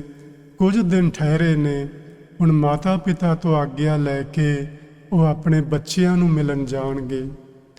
ਉਹ ਆਪਣੀ ਧਰਮ ਪਤਨੀ ਮਾਤਾ ਸੁਲੱਖਣੀ ਜੀ ਨੂੰ ਮਿਲਣ ਲਈ ਪੱਖੋ ਕੇ ਰੰਧਾਵੇ ਜਾਣਗੇ। ਪਰ ਇਸ ਤੋਂ ਪਹਿਲਾਂ ਮੈਂ ਇੱਕ ਜ਼ਿਕਰ ਤੁਹਾਡੇ ਨਾਲ ਅਗਲੀ ਕਥਾ ਵਿੱਚ ਕਰਾਂਗਾ ਕਿ ਰਾਏ ਬੁਲਾਰ ਉਹ ਹੁਣ ਬਹੁਤ ਬਜ਼ੁਰਗ ਹੈ। ਉਹਨੂੰ ਹੁਣ ਉੱਠਣਾ ਬੈਠਣ ਲਈ ਵੀ ਸਹਾਰਾ ਚਾਹੀਦਾ। ਉਹ ਆਪਣੇ ਆਸਣ ਤੇ ਰਹਿੰਦਾ, ਹੁਣ ਉਹ ਤੁਰਨ ਫਿਰਨ ਜੋਗਾ ਬਹੁਤਾ ਨਹੀਂ ਹੈ। ਗੁਰੂ ਨਾਨਕ ਸਾਹਿਬ ਕਿਸ ਤਰ੍ਹਾਂ ਉਹਨੂੰ ਮਿਲਣ ਲਈ ਉਹਦੇ ਘਰ ਵਿੱਚ ਜਾਂਦੇ ਨੇ। ਜਿਹੜਾ ਉਹਨਾਂ ਦਾ ਆਪਸ ਵਿੱਚ ਮਿਲਾਪ ਹੁੰਦਾ ਹੈ ਉਹ ਵੀ ਸੱਚੀ ਬੜਾ ਹੀ ਵਿਰਾਗਮਈ ਹੈ। ਵੈਸੇ ਤਾਂ ਗੁਰੂ ਨਾਨਕ ਸਾਹਿਬ ਦੀ ਸਾਰੀ ਬਾਣੀ ਹੀ ਵਿਰਾਗਮਈ ਹੈ। ਉਹਨਾਂ ਦਾ ਸਾਰਾ ਜੀਵਨ ਹੀ ਵਿਰਾਗਮਈ ਹੈ। ਵਿਰਾਗਮਈ ਤੋਂ ਮਤਲਬ ਇਹ ਨਾ ਲੈਣਾ ਉਦਾਸਮਈ ਨਹੀਂ। ਸਗੋਂ ਵਿਰਾਗ ਦਾ ਮਤਲਬ ਹੁੰਦਾ ਹੈ ਜਿਹਦੇ ਨਾਲੋਂ ਵਿਛੜੇ ਆ ਉਹਦੇ ਨਾਲ ਮਿਲਣ ਦੀ ਅੰਦਰ ਖੁਆਇਸ਼ ਪੈਦਾ ਹੋ ਜਾਣੀ, ਇਸ ਨੂੰ ਵਿਰਾਗ ਕਹਿੰਦੇ ਨੇ। ਉਹਨਾਂ ਦਾ ਸਾਰਾ ਜੀਵਨ ਵਿਰਾਗਮਈ ਹੈ। ਸੋ ਆਪਾਂ ਅਗਲੀ ਕਥਾ ਵਿੱਚ ਰਾਏ ਬੁਲਾਰ ਦੇ ਨਾਲ ਜਦੋਂ ਗੁਰੂ ਨਾਨਕ ਸਾਹਿਬ ਮਿਲਦੇ ਨੇ, ਕੀ ਗੱਲਾਂ ਬਾਤਾਂ ਹੁੰਦੀਆਂ ਨੇ ਉਹਨਾਂ ਨੂੰ ਸਮਝਾਂਗੇ ਤੇ ਫਿਰ ਗੁਰੂ ਜੀ ਅੱਗੇ ਅੱਖੋਂ ਕੇ ਰੰਧਾਵੇ ਆਪਣੇ ਬੱਚਿਆਂ ਨੂੰ ਮਿਲਣ ਲਈ ਜਾਣਗੇ। ਉੱਥੇ ਕੀ ਬਚਨ ਬਿਲਾਸ ਹੁੰਦੇ ਨੇ ਉਹਨਾਂ ਨੂੰ ਸਮਝਾਂਗੇ। ਆਪ ਸਾਰੀ ਸੰਗਤ ਨੇ ਬੜੇ ਪਿਆਰ ਨਾਲ ਬੈਠ ਕੇ ਅੱਜ ਦੀ ਵਿਚਾਰ ਨੂੰ ਸੁਣਿਆ। ਆਪ ਜੀ ਦਾ ਬਹੁਤ ਬਹੁਤ ਦਿਲ ਤੋਂ ਧੰਨਵਾਦੀ ਹਾਂ। ਮੇਰੇ ਪਾਸੋਂ ਵਿਚਾਰ ਕਰਦਿਆਂ ਅਨੇਕ ਤਰ੍ਹਾਂ ਦੀਆਂ ਹੋਈਆਂ ਭੁੱਲਾਂ ਦੀ ਖਿਮਾ ਬਖਸ਼ਿਸ਼ ਕਰਨਾ। ਪਿਆਰ ਨਾਲ ਆਖੋ ਜੀ, ਵਾਹਿਗੁਰੂ ਜੀ ਕਾ ਖਾਲਸਾ, ਵਾਹਿਗੁਰੂ ਜੀ ਕੀ ਫਤਿਹ।